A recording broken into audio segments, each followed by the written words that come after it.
Mga master, doon sa atin pong Facebook group ay nakatanggap tayo ng isa pong mensahe, isang tanong pala, no?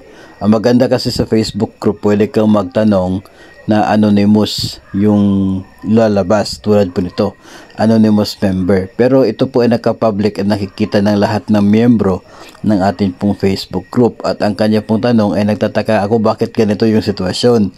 Kasi sabi po niya, pwede po bang lumipat sa teaching to non-teaching? Galing teacher 3, papuntang administrative assistant 2. Paano po yun kung pwede? No, maraming loan si teacher, maging zero net niya.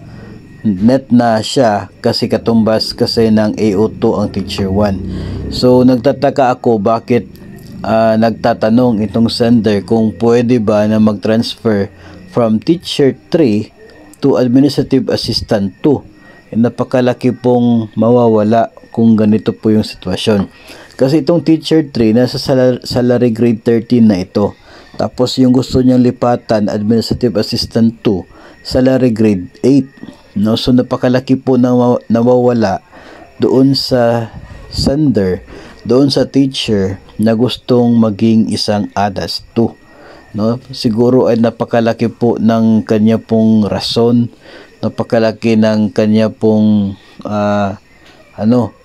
hinanakit, no? Baka ganun po kasi napaka-imposible na isang salary grade 13 na teacher na pwede pa naman na magpa-promote into higher positions dahil po sa lawak ng pwedeng maaabot kung ikaw ay isa pong guro.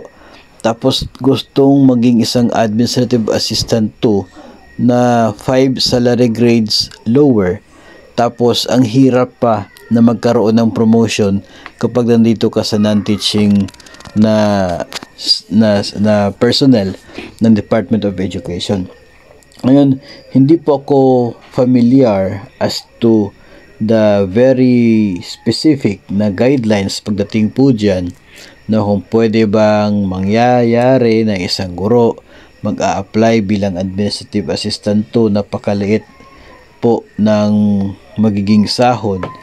Tapos ito, no, kadalasan kasi sa mga nagta-transfer from teaching to non-teaching ay parang promotion doon sa mas higher na salary grade na positions sa non-teaching personnel. Pero dito kasi mas mababa, no, na 5 salary grade. Kaya medyo naguguluhan ako ng konti. Siguro napakalalim ng rason kung bakit gusto ni teacher mag-transfer to ADAS 2. No, I'm not really sure as to kung ano po yung guidelines, kung papayagan ba yan ng inyo pong personal selection board na ikaw ay ma-hire bilang isang ADAS 2 kahit ikaw ay isang teacher 3. No, and if ever man na mangyayari po yun, ay talaga pong napakaliit ng inyong magiging basic pay, kaya pwede talaga na magkakaroon ng malaking undeducted obligation sa inyong pong payslip dulot po ng pagbaba ng basic ninyo na sahod. So magkaka-unded ka kung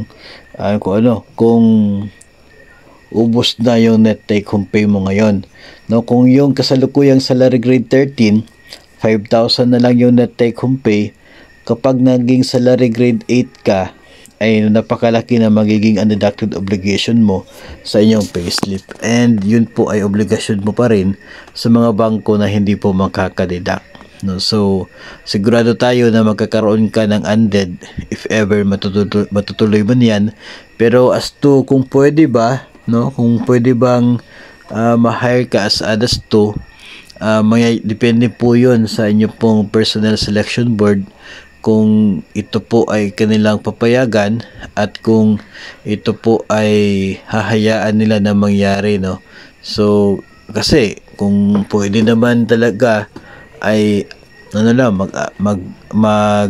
magbigay lang ng appointment itong inyo pong SDS, so mangyayari talaga yan kung pwede po, no. So subukan nyo na lamang po kung talagang gusto ninyo, subukan nyo na lamang po, tapos hintay na lamang po kayo sa magiging update from your HR o kaya ay sa PSB ng inyo pong division para malalaman ko yung status at kung papayagan ba nila na mag-apply kayo as ALAS 2. So yun nga po yung duda natin dito. Napakalaki po ng naging sakripisyo ng teacher if ever na itutuloy po niya itong planong katulad po nito.